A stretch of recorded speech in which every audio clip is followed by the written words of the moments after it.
So imagine someone who walks into a room and, instantly dictates the entire vibe of the place. Oh, yeah. We all know someone like that. Right. But they aren't shouting. They aren't, like, waving their arms around to get attention or anything. No, it's more subtle. Exactly. They achieve this pure, undeniable presence through this massive web of complex relationships that they've somehow, engineered before you even walk through the door. Right. And you just find yourself acting differently. Yeah. You start following their unspoken rules simply because of the sheer weight of their performance. It's a very specific kind of power. It really is. And, well, that is exactly what we're looking at today in this deep dive. We're unpacking one of the largest empires in human history, the Spanish Empire. But we aren't just going to give you a dry timeline. No, definitely not. No memorizing dates and kings today. Uh-huh. Based on the source material we have, we're looking at this empire as a living, breathing system of power. Yeah, an organism, really. Right. And we're using this incredibly unique psychological lens from the notes, which is a subpersonality profile named Liz. It is such a fascinating framework to use. Applying this specific psychological lens completely shatters that, childish heroes versus villains narrative that we're often taught in school. Yeah, the black and white version of history. Exactly. Today, we're going to analyze the actual mechanics of power. Right. We have to examine the incentives, the worldviews, and the structural consequences of an entity that didn't just participate in the world, but, actively rewired it. Rewired the whole planet. Basically, yeah. If we want to grasp how a geographically fragmented peninsula built the first truly interconnected global system, we need to treat it like a living organism. Okay, so dissecting it. Exactly. We need to dissect how it maintained control through spectacle, how it fueled itself through, honestly, massive human and material extraction. Yeah, we definitely have to get into that. And ultimately, what the real reasons were for its erosion. Okay, well, I want to start with the literal ground this organism sprang from, the Iberian Peninsula. But let's skip the standard textbook geography lesson. That's a good call. We know there are mountains, right? The Pyrenees, the Sierra Nevada, those massive central plateaus. Right, the Meseta Central. Yeah, exactly. But what I really want to understand is the geopolitical impact of that birch. Like, how does the physical landscape of southwestern Europe literally dictate the creation of a global superpower? Well, the terrain is really the first mechanism of power we have to understand here because it actively resisted unification. Oh, interesting. So the land itself was fighting back. Basically, yeah. The Iberian Peninsula is heavily compartmentalized by those rugged mountain ranges and the arid plateaus. You can't just easily travel across it. No, not at all. You couldn't just sweep an army across a flat plain and, unify the whole place in a weekend. Right. It naturally fractured political authority. So when Ferdinand II of Aragon and Isabella I of Castile married in 1469... The famous Ferdinand and Isabella. The very same. When they married, they weren't creating a modern, homogenized nation-state like we think of today. They weren't? No. Yeah. They were essentially creating a holding company. Wait, a holding company? Yeah. So they didn't just erase the old borders and say, oh, welcome to Spain, everybody. Not at all. Aragon kept its own laws. Really? Yeah, it kept its parliament, its tax structures, even its coinage. Wow. And Castile kept its own entirely separate systems, too. This is what historians in the source material call a composite monarchy. A composite monarchy. Right. They shared the monarchs at the top, but the realms remained fundamentally distinct. That's wild to think about. Uniting those fragmented regions into a centralized authority was a massive achievement, obviously, but it hardwired a very specific operational style into the Spanish DNA. What do you mean? Well, they learned early on how to rule over distinct, diverse populations without demanding absolute administrative uniformity. Oh, I see. That structural reality seems perfectly tailored for what came next. Yeah. They didn't just have internal fragmentation. They had these massive coastlines. Crucial coastlines. Right. The Mediterranean tied them to the ancient political squabbles of Europe and the Ottoman Empire. Endless squabbles. Yeah. But the Atlantic coast was the actual game changer, especially when you look at how the Guadalquivir River functioned. Oh, the Guadalquivir is a perfect example of geography dictating economics. How so? It's this heavily navigable river that reaches way inland to the city of Seville. Okay. And this allowed Seville to become the absolute bottleneck, I mean, the monopoly port for the entire Atlantic trade. So everything had to flow through there. Everything. So you have this centralized political foundation established by Ferdinand and Isabella, right? All right. And you have the intense religious fervor following the completion of the Reconquista in 1492. Which tied the state power directly to Catholic orthodoxy. Exactly. And then you add this geographical funnel directing all the wealth from an entirely new world straight into the heart of Castile. That is a potent mix. Yeah. But, I am struggling to reconcile this composite monarchy idea with the reality of global expansion. How so? Well, Ferdinand and Isabella might be the holding company at the top, but how do you project authority thousands of miles away across the Atlantic Ocean? Right, the distance problem. Yeah. You can't micromanage a continent from a desk in Madrid in the 16th century. Yeah, right. It just sounds like an administrative nightmare waiting to collapse. It was a complete administrative nightmare. But the solution to that nightmare is precisely what defined the empire's character. Really? How did they solve it? Because they couldn't project immediate physical force everywhere at once, they relied on a massive, highly bureaucratic web. A web of paperwork. Basically, they set up the Council of the Indies back home in Spain, but on the ground in the Americas, they relied heavily on viceroys. IK viceroys. And regional courts, which were called audiencias, plus local governors, and perhaps most importantly, the church. Okay, so let me get this straight. They claim ultimate rule through dynastic legitimacy and this divine mandate, but they're secretly terrified of losing their grip, so they just constantly negotiate with local power brokers. That is the defining paradox of their imperial rule. Wow. They were intensely imperial in their ambition, demanding total ideological submission, yet they were surprisingly thin in their actual administrative reach on the frontiers. Like a facade, almost. Yes. I mean, they could project naval power across oceans to an unprecedented degree, sure, but they desperately depended on local elites to actually collect the taxes, organize the labor, and keep the peace day to day. So you basically have to convince other people to enforce your own rules for you. Exactly. Which requires an incredibly potent psychological strategy. I mean, you can't just threaten everyone with a sword if the sword is a 6-month boat right away. Precisely. And this is exactly where that Liz psychological framework clicks into place from our notes. Oh, right. Let's get into that. Explain how this Liz subpersonality operates, because it really feels like the operating system of the entire empire. So the Liz persona is defined by this intense desire for autonomy, social status, and recognition. Okay. But her defining characteristic is her methodology. She prefers achieving massive outcomes with minimal, direct physical effort. Work smarter, not harder. Exactly. While simultaneously ensuring she is constantly adored and admired, she views power as a theatrical performance. So control is an art form, not just brute force. Right. And when you scale that personality type up to a civilizational level, dominance and spectacle become totally institutionalized. Okay, let me make sure I'm mapping this correctly. Sure.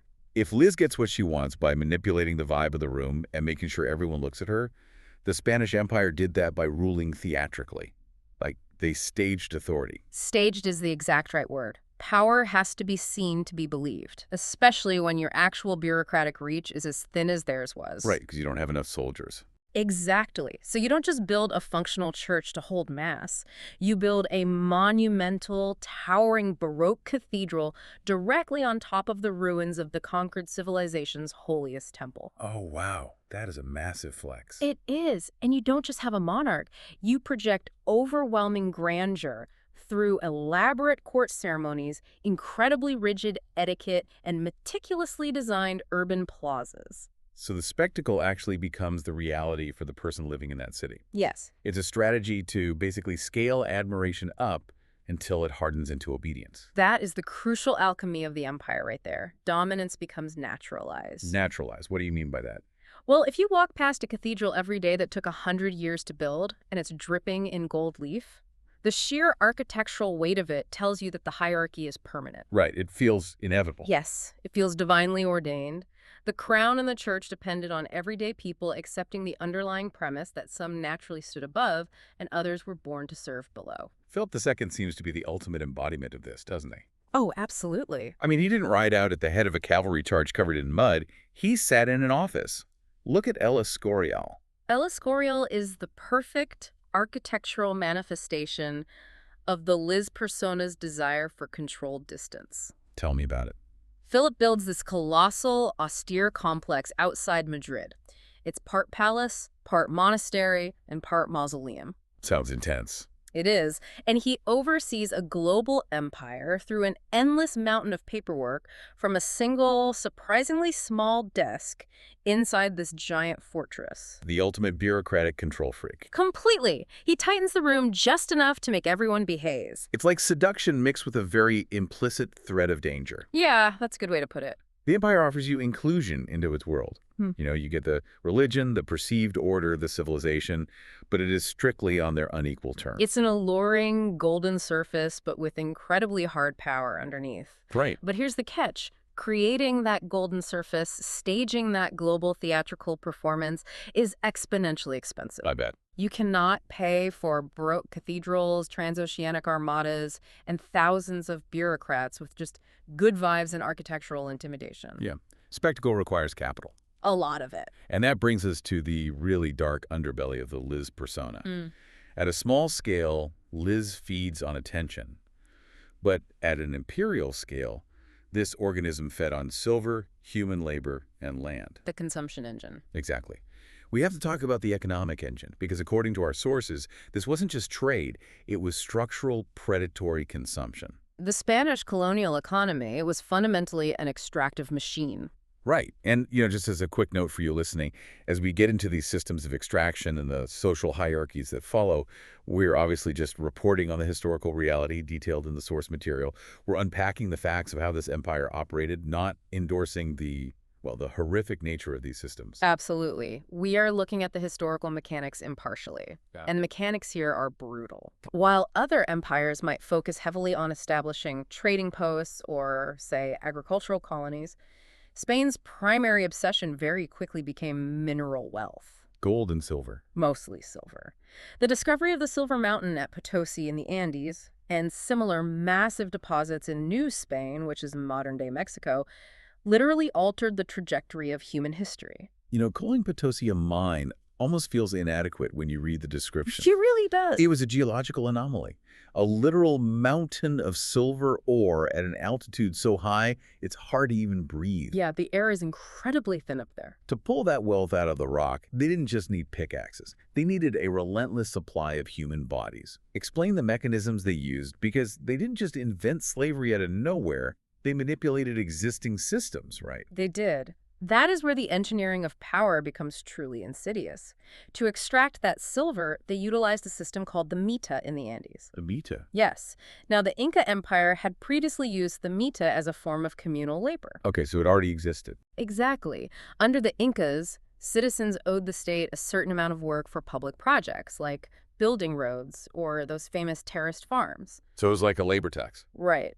But the Spanish co-opted that existing social structure and totally perverted it into what was essentially a death sentence. So they hijacked the software but completely changed the output. Precisely. They demanded that indigenous communities provide a constant quota of men to work deep inside the silver mines.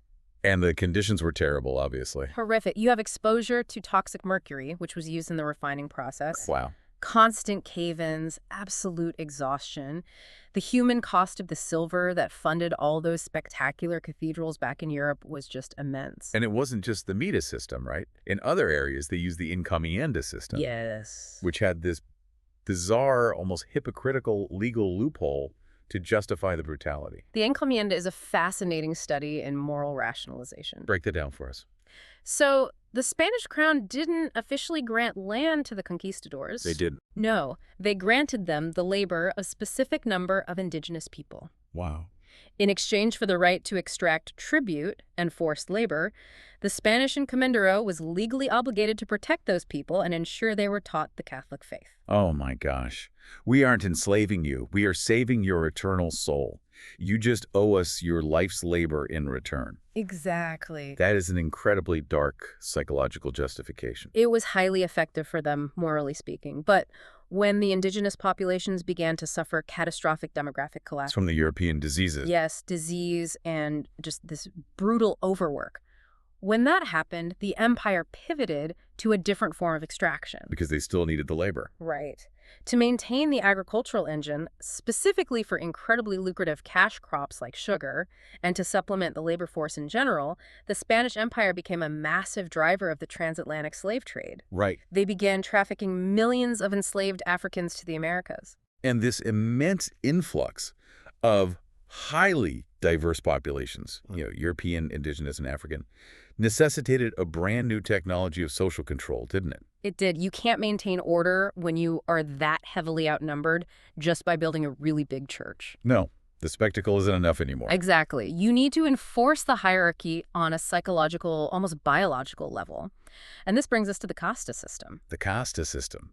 According to our deep dive notes, this was essentially the engineering of social DNA. That's a great way to frame it. It wasn't merely a set of social prejudices. It was a highly codified, legally enforced hierarchy. Based on what? Exactly. Based on ancestry and this concept of perceived racial purity, or limpieza de sangre. Cleanliness of blood. Walk me through how this actually functioned in daily life, because the notes make it clear it wasn't just about who sat where at a fancy dinner party. Oh, it dictated your entire reality. Really? Everything. At the absolute pinnacle of this pyramid were the peninsulares. Okay, who were they? They were Spaniards born in Europe on the Iberian Peninsula. They held all the highest offices in the government and the church. The ultimate VIPs. Yes. Directly below them were the Creoles. These were people of supposedly pure Spanish descent, but they were born in the Americas. So they're still Spanish, just born in the wrong place. Exactly. They had wealth, they owned massive amounts of land, but they were very often blocked from the absolute highest echelons of imperial power. Oh, I can see how that friction is going to cause a major problem later on. Oh, it definitely explodes later. And below the Creoles, the system gets incredibly granular, right? It's extremely granular. You have the mestizos, who were of mixed European and indigenous ancestry. Right. You have mulattoes, mixed European and African, and numerous other incredibly specific classifications cascading all the way downward, with indigenous populations and enslaved Africans at the very bottom. And this wasn't just a social label. No, your casta legally determined what taxes you paid. Yeah. It determined whether you could carry a weapon, whether you could enter a university, or even what fabrics you were legally allowed to wear. Seriously, the clothes you wore. Yes, sumptuary laws were strictly enforced based on your casta. So they literally made the social hierarchy visible on your body. If Liz, our subpersonality framework, wants to control the room without lifting a finger, the casta system ensures everyone basically polices themselves based on the color of their skin and their parentage. Exactly. It's a self-sustaining system of control. But let's look at the financial result of all this extraction. You have Potosi pumping out unprecedented tons of silver. Spain is absolutely drowning in precious metals. More silver than Europe had ever seen. Right. But I want to introduce a massive economic paradox here. Winning the lottery usually ruins people who don't know how to actually manage capital, right? Very true. I imagine Spain as this lottery winner who suddenly has endless cash, totally forgets how to cook, clean, or manufacture anything, and just pays their neighbors exorbitant prices to do everything for them. That analogy perfectly illustrates the trap of 16th century Spanish economics. Really, they just bought everything. Basically, Spain depended so heavily on the incoming fleets of bullion that they completely neglected to build a diversified, productive domestic economy. They got lazy. Economically speaking, yes. And it triggered what economic historians call the price revolution. Because more money chasing the exact same amount of goods just causes massive inflation. Exactly. Prices completely skyrocketed in Spain. And because Spanish manufacturing was so underdeveloped, the Spanish elites just used their mountain of silver to buy high-quality textiles, weapons, and luxury goods from other European nations. From who, specifically? Specifically the Dutch, the English, and the French. Wait. So the Spanish are pulling silver out of the Andes with coerced labor, shipping it all the way across the Atlantic at massive risk. Storms, pirates, everything. And then immediately handing that silver over to their greatest political rivals just to buy basic manufactured goods. Yes. Spanish silver ultimately funded the economic rise of Northern Europe. That is insane. The empire was incredibly cash-rich, but structurally it was rotting from the inside out. They were confusing the extraction of raw wealth with the creation of lasting economic value. This creates a staggering contrast in daily life, doesn't it? You have these colonial capitals like Mexico City or Lima. Oh, they were spectacular. Right, these are global metropolises at the time, larger and wealthier than many European cities. They have universities, massive markets, imported silks from China, and these spectacular religious festivals. The height of the Liz spectacle. Exactly. And just a few miles outside those glittering urban centers, you have the rural haciendas. A completely different world. Massive, isolated agricultural estates where forced labor, debt peonage, and endless tribute demands just define the grueling existence of the indigenous and mestizo populations. Right. The wealth of the center relied entirely on the silent suffering of the periphery. But to keep that periphery silent, to make people accept this deeply unequal system, requires more than just military force or economic coercion. Right? What's more? It requires an incredibly strong ideological worldview. I mean, people do not willingly accept subjugation unless the story they are told about the universe basically demands it. Which brings us to the weaponization and fusion of culture. Let's get into it. Religion was the central pillar of Spanish imperial identity. It was not a private belief system. It was a state-sponsored divine mandate. Because of the Reconquista earlier. Yes, the Spanish crown viewed itself as the militant defender of Roman Catholicism, especially in the wake of the Protestant Reformation happening over in Europe. So they are fighting a holy war on multiple fronts. Exactly. And this worldview does incredible heavy lifting for the empire, doesn't it? Yeah. It frames military conquest not as greed for silver, but as a civilizing rescue mission. Expanding the borders meant saving souls. So convenient. Very. And they deployed an entire infrastructure dedicated to this psychological conquest. Who were they? The missionary orders, the Franciscans, the Dominicans, the Jesuits, they were essentially the shock troops of cultural assimilation. What they actually do on the ground. They built missions, schools, and hospitals. They were explicitly tasked with replacing complex indigenous cosmologies with Catholic doctrine. But the reality on the ground rarely matches the blueprint from Madrid, right? Yeah. I mean, you can burn the indigenous codices, you can tear down the temples, but you can't simply erase thousands of years of cultural memory. No, you really can't. The colonized populations didn't just passively accept the new software, they hacked it. They absolutely hacked it. The phenomenon of cultural fusion is perhaps the most enduring legacy of this entire era. Give me an example. Well, the empire imposed the language and the architecture, but the indigenous and African populations remixed it to survive. We constantly see Catholic saints absorbing the attributes, the colors, and even the specific feast days of ancient indigenous deities. The Virgin of Guadalupe is the ultimate example of this, isn't she? A perfect example. Explain that one. It's the story of the apparition of the Virgin Mary to an indigenous man, Juan Diego. Right. And it happened on the exact hill where the Aztec mother goddess Tonantzin was historically worshipped. Oh, wow. That's not a coincidence. Not at all. It is a profound spiritual synthesis. The religion was absolutely a tool of suppression by the state, but simultaneously it became a deeply authentic site of survival, identity, and cultural creation for the colonized people. It's a two-way street of fusion. And not just spiritually, but biologically. We have to talk about the Columbian Exchange. Oh, the biological impact is immense. This isn't just about moving borders, it's about altering the fundamental biology of the planet. The ecological and dietary impact is staggering.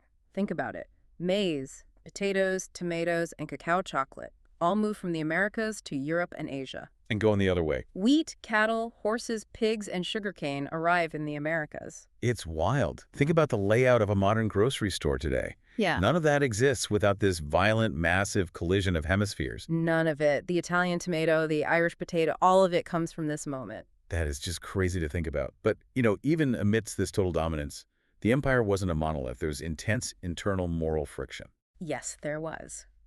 We must highlight Bartolomé de las Casas here. Las Casas. Who was he? He essentially represents the internal conscience of the empire. Okay. He actually arrived in the Americas as an encomendero. Oh, so he was participating in the exploitation. He was, but he underwent this profound moral crisis. He became a Dominican friar and spent the rest of his life documenting the horrific abuses committed against indigenous peoples. So he was a whistleblower. The ultimate whistleblower.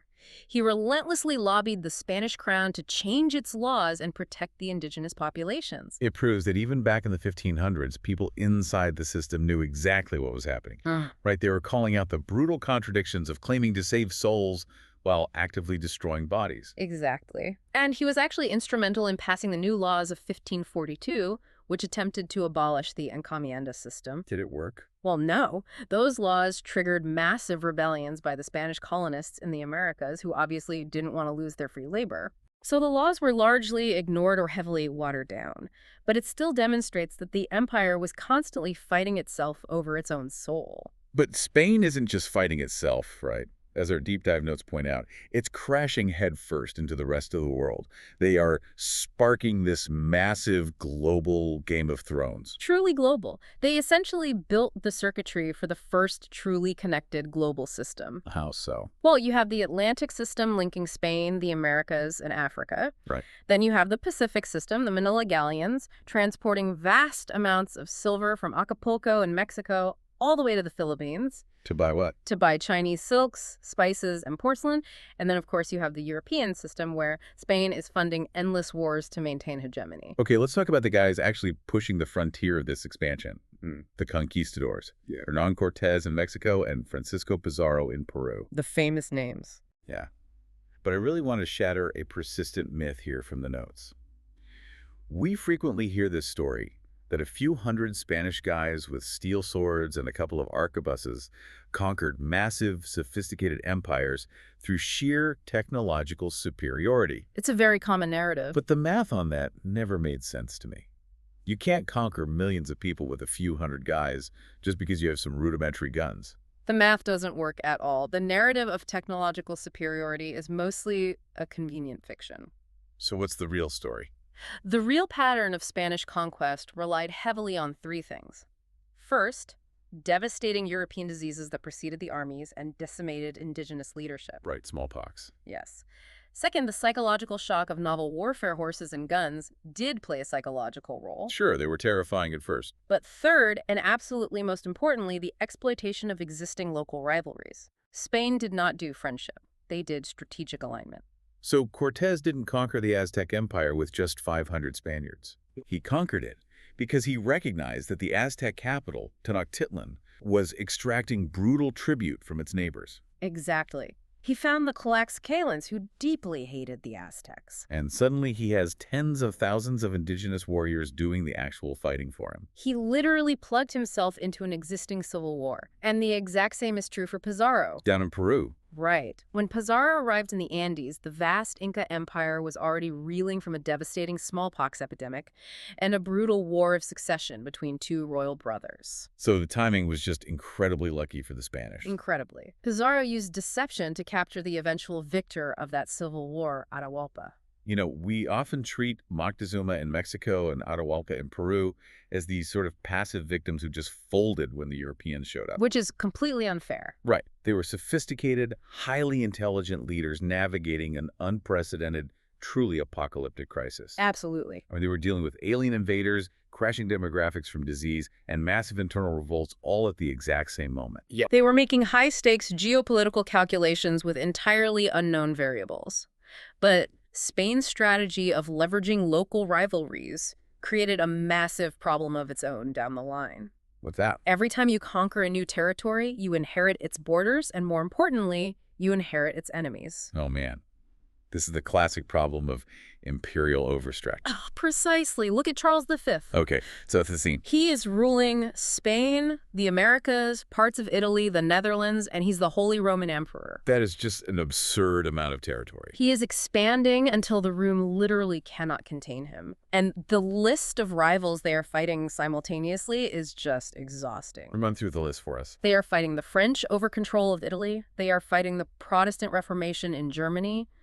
They are fighting a grueling 80-year rebellion in the Dutch Republic. Wait, let's focus on the Dutch for a second, because this wasn't just some minor squabble. Right, not at all. The Netherlands were essentially the commercial heart of Europe, and Spain tried to squeeze them for taxes and enforce this rigid Catholicism. And the Dutch pushback. The Dutch revolt was a masterclass in how to bleed a massive empire dry. How did they do it? The Dutch used their naval superiority. They literally flooded their own lands to break Spanish sieges. Oh, hardcore. Yeah, and they engaged in a relentless war of attrition. Now, to fight them, Spain had to maintain the Army of Flanders. Which was huge, right? The largest standing army in Europe. which required massive, constant infusions of silver. Oh, so the silver from Potosi is being pulled out of a mountain in the Andes, shipped to Spain, coined, and then immediately marched all the way up the Spanish road through Europe just to pay mercenaries in the Netherlands. Yes, mercenaries who kept mutinying because the silver shipments were constantly late due to storms or pirates. What a mess. Exactly. When the silver was delayed, the Spanish troops mutinied and literally sacked the very cities they were supposed to be protecting. Oh, that's a bad luck. It was horrific. The Spanish fury in Antwerp completely undermined Spanish authority in the region. And add to this the conflict with England, culminating in the disastrous Spanish Armada of 1588. The Armada is like the classic example of spectacular hubris, isn't it? It really is. They genuinely believed God would guarantee their victory, but they were completely destroyed by superior English naval tactics and just terrible North Sea storms. And we haven't even mentioned the Mediterranean yet. Right. Spain was locked in this existential clash with the Ottoman Empire, fighting massive naval engagements like the Battle of Lepanto in 1571. And all the while, constantly, relentlessly, English, French, and Dutch pirates are preying on the silver fleets in the Caribbean. Sir Francis Drake and the rest. It's an unbearable structural strain. I mean, think about it. You are guarding silver in the Andes, shipping it across 2 oceans, fighting a war in the swamps of the Netherlands, defending the Mediterranean from the Ottomans, and trying to invade England all at the exact same time. It's impossible. You just can't keep all those plates spinning forever. Which brings us to the final section of our notes today. The erosion. I am really glad you used the word erosion there. Why? Because empires of this scale, they rarely collapse overnight like a fragile tower. They grind down. It's a slow burn. Very slow. They erode through exhaustion, economic stagnation, and the sheer administrative friction of trying to communicate across a global span with 16th century technology. We discussed the Liz persona earlier, right? Huh. Ruling through spectacle, avoiding direct labor, naturalizing dominance. When does that specific personality type finally fail? They fail when their performance stops being mesmerizing and starts looking desperate. Oh, that's good. Empires don't necessarily fall just because they are hated. They fall because they become inefficient and obsolete. That is the pivotal insight right there. Spain essentially became an outdated operating system. Exactly. They clung stubbornly to the extractive model, pulling raw wealth from the earth just to fund endless dynastic wars. While the rest of the world was moving on. Right. Meanwhile, their rivals, specifically the English and the Dutch, were evolving rapidly. What were they doing differently? They were building joint stock companies, establishing global financial markets, and laying the groundwork for real industrial and commercial economies. So Spain is trying to rule the world by extracting rent, while the rest of Europe is learning how to invest capital. Perfect analogy. It's like a company that holds an absolute monopoly on a fading technology like the blockbuster video rental store of empires. Yes. They are everywhere, they have all the power, but they refuse to adapt to streaming. And suddenly they realize the entire market has shifted to a new paradigm and just walked right past them. And that profound inefficiency eventually triggered the actual collapse of the American empire in the early 1800s. Right, the colonial independence movements, Mm. led by figures like Simon Bolivar in South America and Miguel Hidalgo in Mexico. Exactly. Those movements were sparked by this realization. The colonists are looking at a weakened Spain, especially after Napoleon invaded the Iberian Peninsula, right? Yes, the Peninsular War left Spain in chaos. And the colonists are simultaneously reading Enlightenment philosophy about liberty and self-governance. So they asked a very practical question. Why are we continuing to send our raw materials and our tax revenue across the ocean to fund the endless, mismanaged conflicts of an obsolete European monarch? It makes total sense. But we have to be very careful not to romanticize these revolutions, don't we? We absolutely do. Because kicking out the Spanish king did not magically create egalitarian democracies overnight. Far from it. In most of Latin America, the revolutions were spearheaded by the Creoles, Remind us who they were again. the elite classes of European descent who were born in the Americas. Right, the ones who were blocked from the top jobs. Exactly. When they severed ties with Spain, they didn't dismantle the underlying casta system or the extractive labor practices. They didn't. No. They simply removed the peninsulares from the very top of the pyramid and took that absolute power for themselves. Oh, meet the new boss. Same as the old boss. Yeah, very much so. The social and racial hierarchies that Spain engineered largely survived the departure of the Spanish crown. And globally, as Spain recedes and erodes, Who steps into the vacuum? The British Empire. Right. But it's crucial to understand that Britain didn't just replace Spain, they deployed a fundamentally different model of power. How is it different? Well, Spain was a territorial land empire obsessed with religious conformity and sheer resource extraction. Britain rose as a naval, commercial, and eventually industrial empire. Focused on trade routes. Yes, focused on controlling global trade choke points and consumer markets. Spain was simply outcompeted by a new software. Wow. So just synthesizing this massive historical organism we've just dissected today. It's a lot to take in. It is. The Spanish Empire was a staggeringly complex system of power. It utilized a brilliant, highly theatrical psychology of spectacle to scale up obedience across the globe. And it funded that spectacle through an unprecedented, brutal engine of human and material extraction. Right. It fused global cultures, it completely rewired planetary trade and ecology, but ultimately it eroded because it chose rigid extraction over adaptation. And yet, its legacy is inescapable. How so? Well, the empire itself eroded, but its cultural, demographic, and linguistic fingerprints are permanently stamped into the foundation of the modern world. You interact with it constantly without even realizing it. Give me some examples of what you mean. It's in the global dominance of the Spanish language. It's in the Catholic majority stretching across Latin America and all the way to the Philippines. Oh, right, the Philippines. Yeah, it's in the specific grid layouts of colonial cities, the enduring racial and class inequalities in former territories, and literally, as we talked about, the very ingredients sitting in your kitchen right now. The tomato and the potato. Exactly. It is the ultimate proof that power doesn't just disappear, it transforms. It adapts. We started this deep dive by talking about the person who dictates the vibe of the room, simply through the sheer momentum of their presence and the systems they put in place beforehand. The Liz persona. Right. We've seen how Spain fell, not primarily because it was defeated in a single climactic battle, but because its operating system slowly became obsolete while it was busy admiring its own reflection. That's the danger of spectacle. Exactly. So, I want to leave you with this final thought today. Look at the massive, seemingly invincible systems of power, technology, or commerce governing our lives today. Which of them are ruling purely on the momentum of their past spectacle, completely unaware that they are already becoming unnecessary?